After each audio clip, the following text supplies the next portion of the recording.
thing, right? So now all the priests also needs money and all that kind of things. So it becomes commercialized. It becomes transaction. And that's when it loses its meaning. Otherwise, it had meaning. No, going to a temple also has a meaning. Yes. Why we go to the temple? The way in the building, the temple is constructed also has a meaning. So if you understand all that and then go, that is where it gives a different feel altogether. Correct. So now I'm meditating on Muruga for a long time. I don't know whether I can claim it, but I have really understood what Muruga is. See, when you say you are doing that meditation on Muruga, your assumption is Muruga is there. Muruga is there. If Muruga is there, Muruga's father, mother also will be there. Parvati, it's all the same. It is very difficult to explain because initially I was also thinking that Muruga is separate, Krishna is separate, Shiva is separate, and there is quite a lot of family kind of a thing. But once you really understand, then you will find that these are all same energy. But then if you like Muruga and if you are really, your mind is pure, you will see that consciousness in the form of Muruga. These are all energies only, and these are all really there as forms. Because all the rishis would have seen this prana in this form.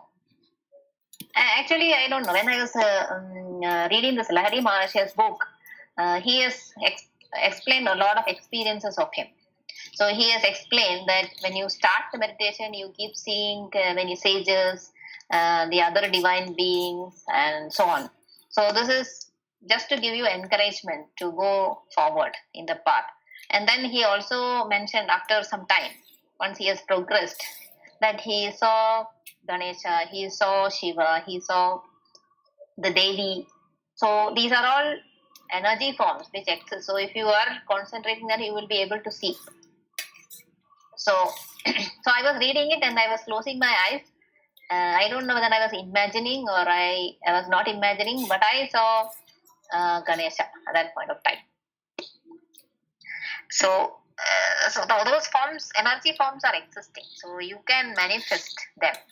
But then once you go beyond that and then you understand that everything is Brahman, then there is no conflicts. So you go beyond that. So that understanding has come recently to me. Meaning intellectually I know, but then your mind doesn't agree with it, right? So it takes some time to fall into that groove. So now I don't have that conflict that Muruga is different, Krishna is different, Shiva is different, Devi is different. That conflict is not there in my mind. Okay, so Vilas has finished breakfast. Yeah, I finished. Oh, you was listening, huh? No. I was closing my eyes and listening to you. No, I was only listening. It was very nice conversation, so I didn't want it to interrupt in between. Yeah, because I got a notification that you're gone live. Okay. Okay. Because I have subscribed to your channel and so I get the notification. Yes, that's correct. So, yeah, to Bhatt's question about, and in fact, my wife also might have this same question. Okay, now we are sending good wishes to people and it is going to go. What about the people who want to send bad wishes to us? Would that still be there? Will that come back?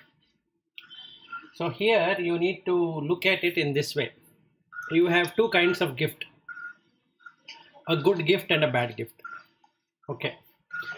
So it is up to you to decide to take the gift or not. So somebody comes to your home and then he gives you a gift. Let's say he will give you some abuses. If you take it, it becomes yours. Unless you take it, it doesn't become yours. Be it food, be it anything. Like somebody offers tea and you say that, look, I don't want tea. I'm fine. Thank you for the tea. And that's it. So nothing happens beyond that. But the moment you have tea, that consequence of that tea is going to be there. Similarly, abuses either given in person or given privately has no relevance of it coming back. I was also hearing to what Lata was talking about Shriyams. if somebody is departed, that is true that that being can only identify for 3 days, and I could really feel that with my mother. So as soon as she fell down on the road, dead, and she would have, the last thought would have been like going to the temple. So she would have gone to the temple immediately and not able to realize that she's dead. I mean, to say that she tries touching her sister and doing all kind of things, and she's not able to do so, and immediately the mind, out of fright, will head home, and within second it is there at home, and it doesn't have to open up the key or lock and all that. It can enter without any one of those obstacles. At the same time, it also is free, meaning there's no obstruction. Body is not there to obstruct. So the five elements are not coming in the way of this mental being to enjoy or suffer, whichever way we can take it, within that period. So basically, for the first 3 days, that is the first day of the death and second day and the third day, and that's the reason the ritualistically also what they do is they, on the day one of the ritual, they give a stone, and they will, make you wear that the karta, a person who is going to be doing that ritual. They will tie to him so that the being now attaches itself to this body, and it feels secure. It can see that all the rituals are being done by that person, the maybe son, or maybe the son-in-law, or the father, or the whoever it is, like, so it depends on in what age this person has departed. So basically, in that period, if you see, is that they keep the stone outside the home, meaning they don't keep it, they don't bring it inside, they keep it outside. So basically it means that that being cannot really enter. So it will be able to enter, do everything, but it cannot recognize anything. So on the third day of its departing, it loses all consciousness of whomever it was or whatever it was. It only remains as a conscious being, not attached to anything. It loses that identity that I am mother of so and so. Like in my case, I'm the son, and she doesn't feel that, oh, here is my son sitting and doing this ritual. No. So after the third day, the second day the ashes are gone, and the third day, so that liberates that being associated with the heaviness of the body. So now it can go wherever it wants. And on the third day, it cannot identify anything. So after the third day ritual, the person is absolutely gone. The remaining days, whatever the karya is being done, is just being done. It has got no relevance as such. It's only relevance for the first 3 days. So if somebody is doing Pitru Paksha or Pitru Masa or whatever he or she is doing, it's doing for their own happiness, not to do with anything out there which is going to harm them or appease them or bring them good luck and all that. That is fairly untrue, because everything is dependent on karma. It is not dependent on anything. So in that way, even the dharmodaka, what is done on the 10th day, is actually superficial. You cannot give your dharma, that is your punya, to that jivi which is departed and making it move from one to another. None of us have that ability to change somebody's destiny. If we could lightly put that it's a destiny, or if we could take it, it is the karma. We cannot really change anybody's karma of whatever it is. So let's say if somebody abuses. So let's take this example where that being is being abused in the mind of another person. That, let's say, I have an enemy who has died, and then I'm really cursing that person for doing all that. Nothing happens to that being, because it doesn't matter whether I'm abusing it or praising it, because somebody who is a friend of that being would praise, and somebody who is an enemy of that being, very being, will abuse or accuse or do whatever it is. So that's not going to do anything. So your goodwill gesture or sending the Maitri Bhavana, or you are sharing the gratitude and wishes and forgiveness and all of that, is to cleanse one's own mind. Actually, the Brahman which is there, which is watching this piece of consciousness called as Chitta, would bless. There's no other being which is going to come and bless or do anything at all. So basically, when we call somebody's got possessed by some ghost or something like that, what it really means is that another mind has got stuck onto this mind, because there were factors which were what we can say is causing that to happen, or rather these environment, what the person is or his mindset is making that happen. I'll cite an example for you. So let's say I go to a bar, and I go to a bar at let's say 10 p.m. in the night, and I keep on drinking until let's say 3 a.m. in the morning, or rather 4 a.m. in the morning. And from 12 to 3 a.m. is a time for all these beings who don't have body but still want to indulge on their senses, because they all have five senses. So they can influence in a way that I start drinking more than what I could be drinking. So it just keeps on going. And that much of appetite I didn't have at all. I can eat double the size or more, or I can even drink more than what permissible. And then I do some activities. Let's say there's a girl standing there, and I happen to meet her, but since this influencing is happening, the girl also will accept, and then we go to a room and do whatever stupid thing that shouldn't be done also being done. And by the morning, when I wake up, I have no idea how did I enter into this room. It gives me fright, because I went for a drink at 10 a.m. and then this has happened. And another thing is that I might die out of accident, or die out of something, because the environment is just right for all those things to happen.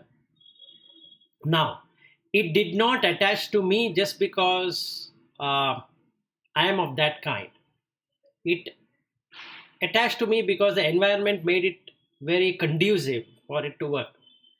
So whatever we choose to do, you will get those kind of beings associated either with body or without body. Right now we three are discussing, so we are with body, but three beings which are exactly doing what we are doing. The only difference here we are making is that we three have bodies, so we believe that there's an identity, but actually if you look beyond that, we are doing the same thing with or without body. So there is something to be sucked into or enjoyed or whatever it is, and we are doing that. So this is the thing what we need to observe. So if somebody gives an abuse, that need not have to come to you, because anybody can abuse, because there is no identity after third day of death. So if somebody with body also is abusing you, he is abusing what? His mind is abusing something, and then it falls onto the nature or to the universe. Only those beings who can pick it up can pick it up. So let's say if you have compassion towards everyone, and this abuse will not do anything at all. Let's say one of my relative wants to really curse me, and he says that let him die. Unless two things happen: I accept that it is worth to die, and two is that the time is right for that death to happen, and then only it happens. It's not because that person said and he died. It looks like that, it looks coincidental, or it looks like that person's wish has worked, but in true sense it is not. So it's slightly complicated. So we need to understand the law of karma in real detail and also experience it. Then you will know what is permissible, possible, and what is not possible at all. Meaning, just by wishing through my mouth, it's not going to make anything good or bad. Even if I were to tell by mind that let this so and so person die, it's not going to happen because his karma is the one which is actually making that happen, not my wish. So basically, when I am wishing goodness to everyone, I am trying to cleanse my own mind rather than what is going to happen to others. So this is what I have understood or experienced. I don't know what you both have to say. Yeah, that's true. So when you are sending gratitude or when you are forgiving, so you are unburdening yourself, not the other person. Correct. Absolutely. So that is, I completely agree with that. Because other person is a different mind, and you have no influence over that really, unless and until that person wants it to be.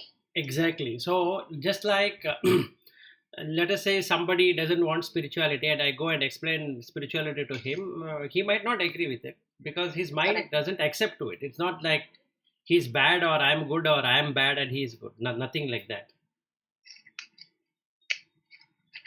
Yeah, right now his outlook is different. So Yes, that's all. absolutely. So one need to understand where the person is and then talk to him or her accordingly. So you can't make everyone saint or everyone sinner. That's not possible.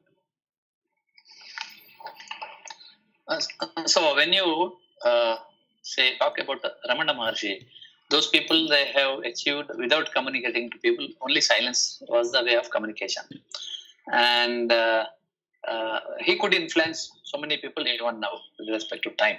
After a very long time, also people are every day they're getting influenced. Now the chitta of Ramana Maharshi, is it that one chitta is created all this what you call so-called influence on so many people, or it is his chitta plus other persons that together has created this? See, there are bhaktas and there is also guru. Say, if Ramana Maharshi is a guru and all people are bhaktas, how is that power? There's a lot of power. It created so many things in this world. Okay, I will ask you a direct question. Maybe that answers to what Ramana Maharshi you are talking about. Since how many years I am working in ABB? Say 2 to 3 years. It is actually 2.5 years, or not even 2.5 years. But what do you consider? Am I working in ABB for a long period of time, or you do think a very short period of time?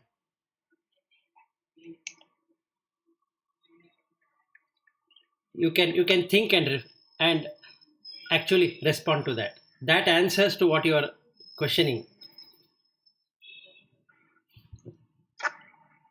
Another way to ask you this question, or to both of you, is there any influence of me being associated with ABB, or you think there is no influence at all?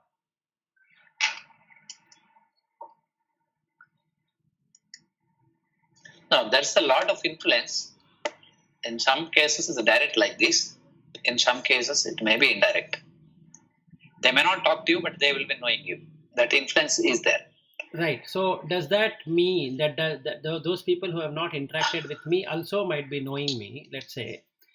So do they see? Does it seem like I've been working in ABB for a long period of time?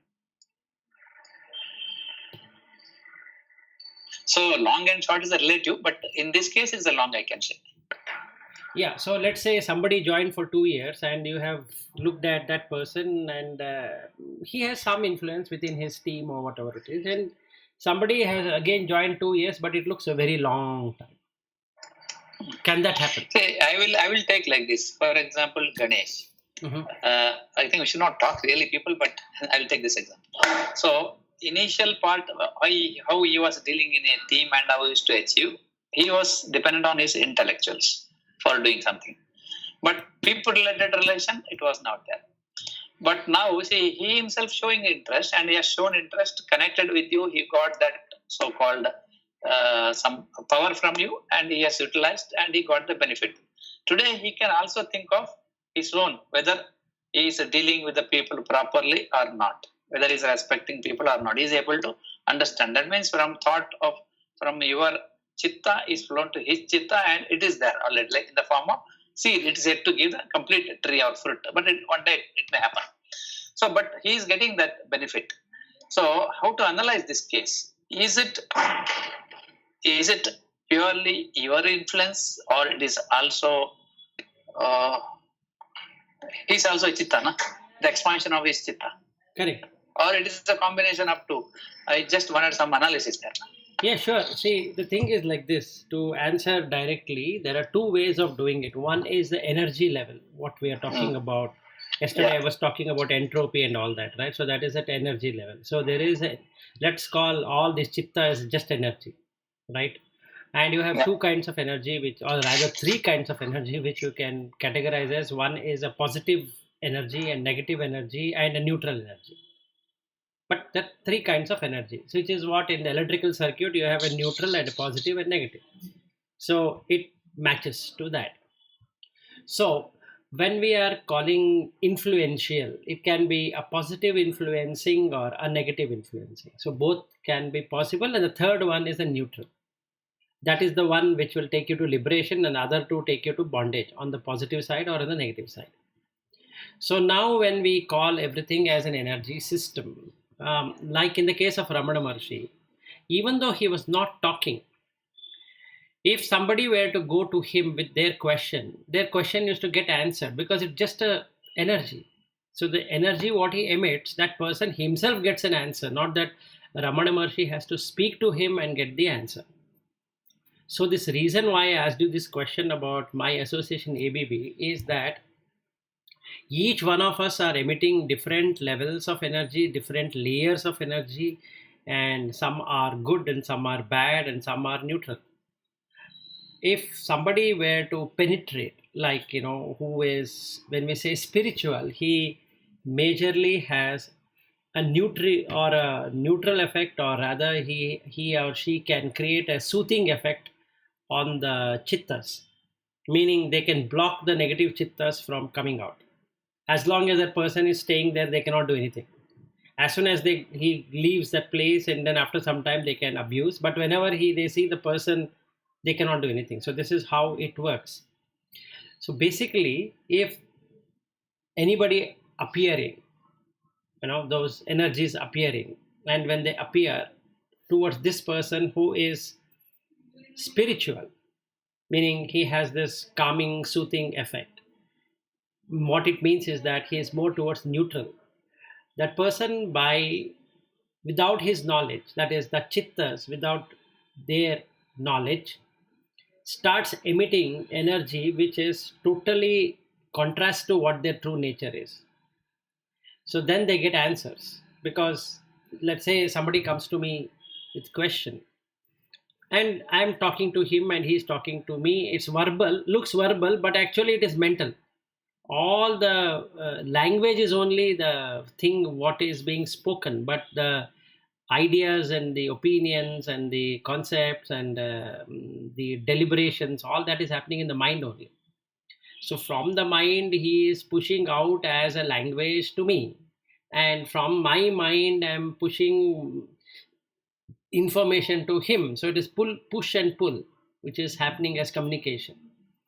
So if I am sending the packet, that is the communication packet, let's say we call it as a bit or bytes, let's take bytes, and all of those bytes are of same order, which can penetrate through his let us say firewall, and it is accepted.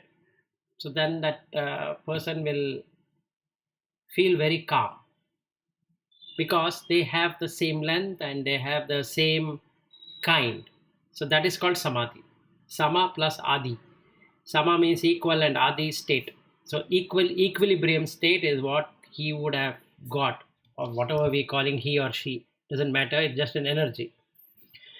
So even if I were not to talk, if I go into the level of Ramana Maharshi, even though not a single word has been spoken, and just the presence of that person makes things different, because all the energies will group together and will have a calming effect on to their level of expertise, or what we call it as intellect. To their level of intellect, it works. So if somebody is dull headed, it works to his intellect level, and somebody is very proficient, or a really intellectualizing person, it affects that person also. So if we can see it in today's life with Sadhguru, or with Ravi Shankar, or with the Brahma Kumaris, Shivani, and all those people, and many other people we can find in any religion or whatever it is, but they have the ability to influence, because the minds have energy, and their energies get soothing. This is how actually it works. So whether it is A person or B person, C person, the conflict arises when my chitta says something and his chitta says something else. Whereas if it is neutral, it doesn't say anything. It just makes it very pacifying, and then only the questions will arise. Did it answer? Yes. Okay, roughly it is 9:30. Shall we start on the practical? Yes. So I have a meeting at 10, maybe 5 minutes before closure will be good. Yeah. We'll close. We'll do for 20 minutes. We'll not extend it to half an hour today, and tomorrow onwards we can do that. Yeah. Okay. So step number 1 is that try to see in which part of your mind, or your personality you have conflict with, meaning it's in the sight or sound or taste or touch or smell. That is the himsa. So if you can observe it, meaning, and you forgive yourself for that, first thing you need to do is you need to forgive yourself. Let's say, I'll give an example. I have a weakness for tasting. So anybody giving me any food, I would love to relish it. Okay, and that's my weakness. So I'm doing himsa through that. So you have to make one thing as consciousness. So if you can't make one thing as consciousness, and then you make something as Krishna or Rama or Muruga, or whomever you want to have, maybe Subramanya, or whatever you call in your language or in your custom, or however it is, make that as an observer for today.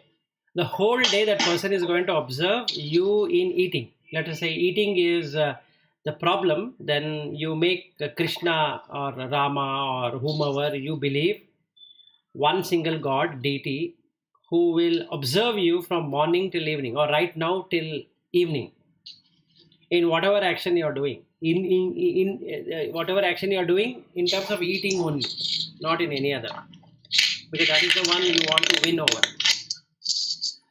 So right now for 5 minutes you have to observe. Take 10 minutes, because that much time it will take. 10 minutes time you observe what is your weakness, which is a weakness, and prioritize. Let us say I might have sight as a weakness, but it's very difficult to achieve, so I will then go for sound. I get agitated by people talk or some sounds, or arguments and all that. So that is the one I want to win over. Or you can take taste, or you can take touch, or you can take smell. Take one and make one observer, either as consciousness observation, which is awareness. So you have to be in awareness throughout the day relating to that. Any sound coming, you have to observe and make it as only sound, not as anything else. Even wife or husband speaking, or colleague speaking, or whatever is happening, is just a sound. You need to practice that. It's fine. So try it for 5. So you are talking about from our panchendriyas. All these panchendriyas are that way. They are attracted to something. That means if it is mouth, I am attracted to, for example, eating maybe sweet, something like that. Correct. You are talking that you observe that, and mainly I think eating is a problem. Yeah, the taste may not be up to my satisfaction, either in eating inside home or when I go out. So I need to observe that I am not satisfied. Then what I should do after that? No, you should only observe. See, now observation is done by two ways. One is that you have to create a consciousness. You have to make something called consciousness, that is called as awareness, which Lata was talking about. Okay. Then Yes. if you get that, then you have won over. If that is not happening, then you make one deity like Krishna or Rama or whomever is watching you. So you have to make somebody watching you. Okay. So whenever you are eating food, you will first start to put into the mouth morsel, and immediately mind will say this taste is not okay. You're almost Yes. about to inform your wife, and Yes. then this Krishna stops you by saying that, look, my dear friend, this food is so difficult to get. Why don't you understand that? So you have to give knowledge to that one, that don't do that.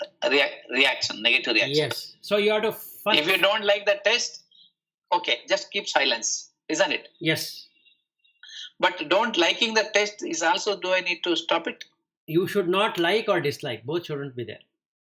That is the next level of dhyana. No, that is the first level of dhyana, because you have put something called as a deity there. You have a Krishna or Rama or whomever. Yeah, I have understood. So the thing is, first is there are two steps. One is that as soon as I put it's very spicy, I don't like it. That is what first reaction may come. No, first. And first the second is I will communicate that one to the people who have served me. correct. So second step, silence, I have understood. That's one level of dhyana. Do I need to stop the first one also? No. Even though spicy, and don't get any bad feeling about it. No, I will again I will take it back and explain to you. First, you have to set up consciousness. Yes. That's the first step. Yeah, possible. Yes. Okay, if you are not able to do it, bring in a deity like Rama or Krishna or whatever. Yeah. For the next 10 minutes, you are going to first identify whether you are able to sit in awareness, or you require an external support called as saguna brahman, which is Rama or Krishna or Vasudeva or somebody. Yes. Or in Buddha or Mahaveera or whatever it is. Whomever you believe, 100%, Yes. including Shankaracharya. Yes. Okay, and you should make sure that Shankara or Buddha or Rama or Krishna or whoever is watching you. Correct. This is the first step. Mm. Second, identify out of 5 senses which is your weakness, Mm. and inform, meaning pray or surrender yourself, your mind to that. Let us say, in my case, it is, let me take it as Krishna. So I will say to Krishna, hey Krishna, look, I have this very negative inclination that I would like to touch everything. And I don't want to touch anything. I accept you, I don't want to touch anything at all. So whenever you see me touching, please warn me. Okay. And I'm making you to watch me now onwards. And that's all. So you have to first find out these two and start watching over on that sense. So let's take food. So whenever food is coming, you are going to pray to Krishna, look, my wife or this hotel or this place or that place has given me the food. I am giving it to you. I am offering it to you because you have to bless me. And whatever you bless me, I'm going to take it. Whether it's a good food, food is impossible to get in this life. So you're given me food. So I'm accepting it without any question. But if I feel unhappy about this food, warn me. If I'm feeling very greedy about the food, that is, I want many more of this quantity, then again warn me. And do that. I got it. I consider this as a Mahaprasada. Yes. Yes. So first you have to set up yourself on which is the weakness of your senses and do that. Okay. So you have 10 minutes to do both. Yes. One, which consciousness you want to put, whether you want to go for a nirguna or saguna. Second, which senses you want to tame out of 5 senses. That's for 10 minutes. Okay.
Okay, so how far have you got? I have taken that taste-related one. Okay. I am also very particular because the food is available from home. Taste-related one. First, I surrendered to that Lord Durga goddess, because she is my whole family god. And then I daily remember her for a very, very long time in the morning hours and all that. And then she was like mother. She came in the form of my wife, my mother, and whomever serves the food to me. Imagination point of view. Through her energy, only things are coming to me. Then I consider that as a Mahaprasada. How can I reject? Whatever is coming, with some meaning only it comes to me, I should accept it. And now, taste is secondary there. It is food. Just accept it. The food is needed. Accept it, and without any negative reaction, but have, thanking feeling about the food, from where it has come and with what difficulty it is reached me, challenges. And finally, it is there on the table. My job is to only to eat. So there is no point in cursing. Taste is not good. So taste is secondary compared to all other things. That is how I was meditating. Okay, so what you need to do is do it for the whole day today, whenever you are given with food, Yes. and try to see what happens. When how many Yeah. times you pass and how many times you fail. Yeah. Okay. Fine. How about you, Lata? I think sometime back also you were asking us to identify which is a weak sense, Yes. right? So that time I was also looking, and I had already identified sound is one of my weakest sense, because most of it, quite a lot of it I have got over, but there are certain things still I have to get over. So I've been trying to practice this a lot already. That like somebody asking me to warn me, then if I hear something, my mind is getting happy or my mind is becoming miserable or just jumping up and down. So this I'm trying to practice on and off. I think I should continue it. So, whenever I am conscious of it, I can always hear one sound telling me or making me feel okay. This making me aware that where my mind is going. So this is what I am trying to do. So when I was doing this meditation, then I was thinking it is not only the present, whatever we are going to happen, somebody is going to say, but whatever is the past, and also the talk you to do you to yourself. It is an unheard sound because you are talking in your mind. Even those also has to be got over. Yes, that's correct. So this is what. So then anyway, whenever I go into that awareness, irrespective of whatever I am aware about, that immediate bliss feeling is come to my heart, and that's still there in my heart. Good. Okay, so it's almost time for the meeting. Yep. So you need to practice that for the whole day. So we have to do with all the five senses ultimately. Correct. And then you will experience the true bliss. Yes. This is only very, what do you say, a minuscule of a bliss. Yes. But that itself is great. Yeah, that itself is a very great achievement. Yeah. Okay. All right. Okay. Thank you. Thank you. Yeah, thank you. But thank you, Lata. Bye. Bye.